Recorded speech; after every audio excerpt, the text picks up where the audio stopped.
Did you see the wreath I made to finish off the scrap floor wall art episode? I received a ton of requests for a tutorial, so here you go, an easy dahlia wreath. You'll need a large piece of cardboard, pencil, a piece of twine or string, scissors, a hot glue gun, and an empty planter or other circular object. This should be about 10 inches smaller in diameter than you'd like your wreath to be.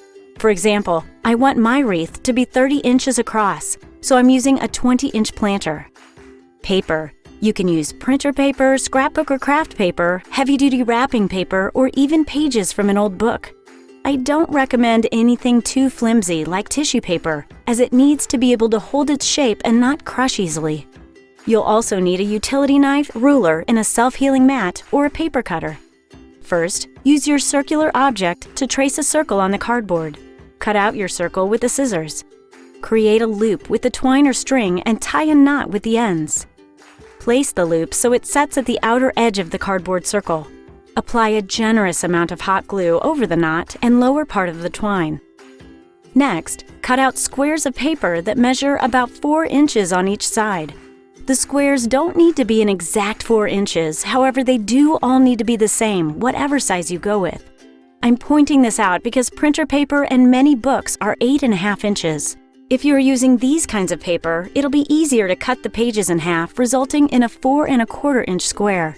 Try not to go any larger than 4.5 inches.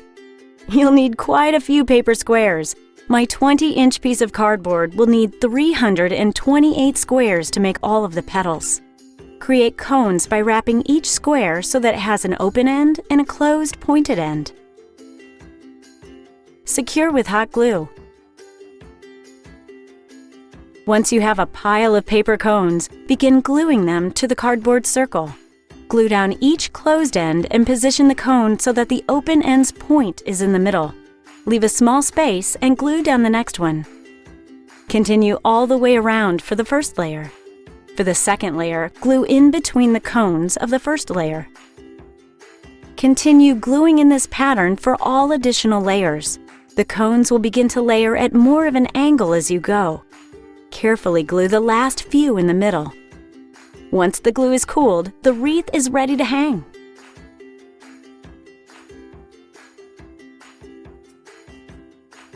On the fly, DIY.